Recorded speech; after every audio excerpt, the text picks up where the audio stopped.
I'm about to grab this handful of soaking wet, just rained on today, green firewood, and pop a bunch of pieces in my stove right now. Why am I going to do that? Because we're in the shoulder season.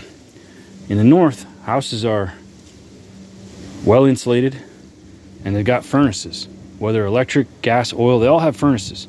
The north is expensive, it's densely populated, it's got severe winters, and it's got building codes, and it's had them for an awful long time. The south is the exact opposite. It's cheap, it's wild, it's got small government, very little home inspection and codes, lots of shacks that have no insulation and no furnaces.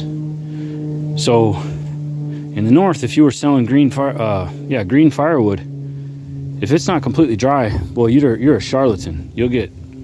People will hate you.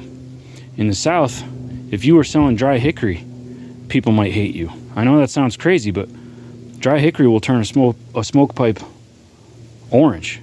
It burns up so hot and so fast, people are scared of it.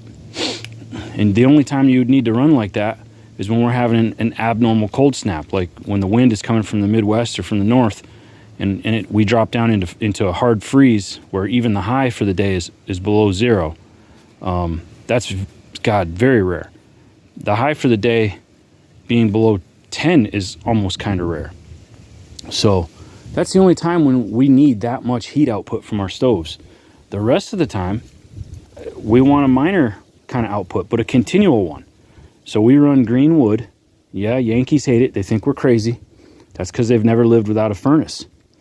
If you set your thermostat at 60 and then you do a wood stove to bring you anywhere above 60, then you don't know what this is like to wake up to a 40-degree house because in the middle of the night your stove went out because it was full of dry wood, and that dry wood only lasted like 2 hours. So let's say you loaded it at midnight, 2 a.m. the fire goes out, you wake up at 5:36 because your tip of your nose is frozen because you don't have a furnace to take over. If you ran green wood, you could load the crap out of that stove at midnight, and that fire would probably still be coals come 6 a.m. because it delays the burn time and it delays the heat output. If you loaded a stove with dry wood at midnight, the house would be 90 and the wall would be ready to light on fire. So there is an application for heating with green sopping wet wood. It's actually intentional that I don't cover this, that I leave it sitting out here in the rain. I've got a pile of dry stuff. That's what I get it lit with.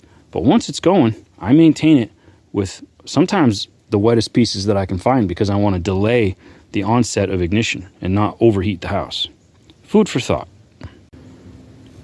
So for you online firewood freaks in the comments section, burning people, just lighting them up, calling them all kinds of names because they're burning green wood. And, oh my God, creosote this and creosote that. So what? So what? Creosote from letting the wet stove burn out overnight, and then in the next morning you fire it up with a bunch of dry stuff, you get that thing raging, it burns off on a daily basis. So what? Don't judge everybody. Just because they do something different than you doesn't make them wrong. Just because you've been doing it your whole life one way doesn't make you right. Different strokes for different folks. Let everybody have their own life and have it in peace. And there's my stove running on straight green wood. Modulated down, putting out a nice steady even heat. 68 degrees in here. It'll probably be about 72 when I go to bed. And maybe I'll load it one time in the middle of the night if it gets colder. But if I was burning dry stuff, it'd be 90 in here, and it would burn up right away. So this really does work. Don't knock it till you tried it.